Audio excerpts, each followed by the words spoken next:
এটাও একটা, এই ঘটনাটা মানে ঘটবে আমরা কোনো সময় আশাও করি নাই, বাট এটা একটা অপ্রত্যাশিত ঘটনা। এটার জন্য যারা দায়ী তাদের আমি অবশ্যই আইনের আওতায় নিয়ে আসবো। এটা একটা অপ্রত্যাশিত ঘটনা।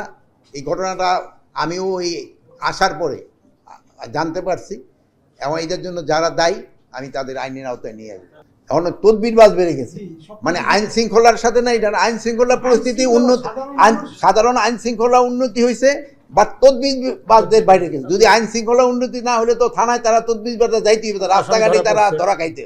এই জন্য আমি এখানে কমিশনার সাহেব আছে এবং রেঞ্জের ডিআইজি সাহেব আছে, তাদের অনুরোধ করব তদবিরবাজ যেন কোনো অবস্থায় থানায় ঢুকতে না পারে।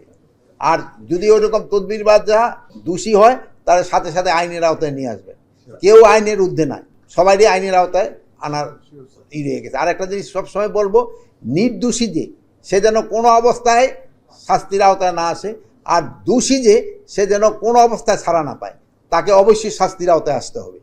এই ঘটনাটা আপনারা দেখছেন যে যে গুজরাটের এই জিনিসটা কিন্তু ওরা প্রায় 10-12 দিন আগেই বলছিল যে 1000 কতজন এরকম হয়েছে। ওরা প্রায় এই ভারত পাকিস্তানের এটা আগে এই জিনিসটা হয়েছিল, এটার সাথে এটার ওরকম কোনো সম্পর্ক নাই। বাট আমাদের বর্ডার বেল্ট আল্লাহ দিলে মাশাল্লাহ এটা পুরা সিকিউর আছে, একেবারে পুরা সিকিউর আছে। এটা আপনারা সবসময় এই এলাকায় দেখছি, আপনারা সবসময় সাহায্য সহযোগিতা করে গেছেন এবং ভবিষ্যতেও সাহায্য সহযোগিতা করবেন। আইন শৃঙ্খলা বাহিনীর সাথে আপনারাও থাকবেন, আমাদের বর্ডার সবসময় সিকিউর থাকবে আল্লাহ দিলে।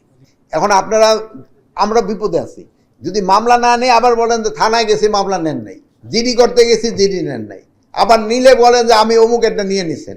এই জন্য আমরা এই কারো এগেনস্টে মামলা হইলেই আসামি আমরা কিন্তু একটা আইন করতে আছে, যেমন ইভেন আপনারা কেস করে দিচ্ছেন হাইকোর্টে যে কেন আপনারা আবার দেরি করবেন, সাথে সাথে তারা এখানে। তবু আমরা যতটা সম্ভব আমরা চেষ্টা করতেছি যেন একটা নিরীহ লোক কোনো অবস্থায় যেন পানিশমেন্ট না পায়, আর একটা দুর্নীতি বা এই দোষী মানুষ যেন কোনো অবস্থায় শাস্তির থেকে রেহাই না পায়।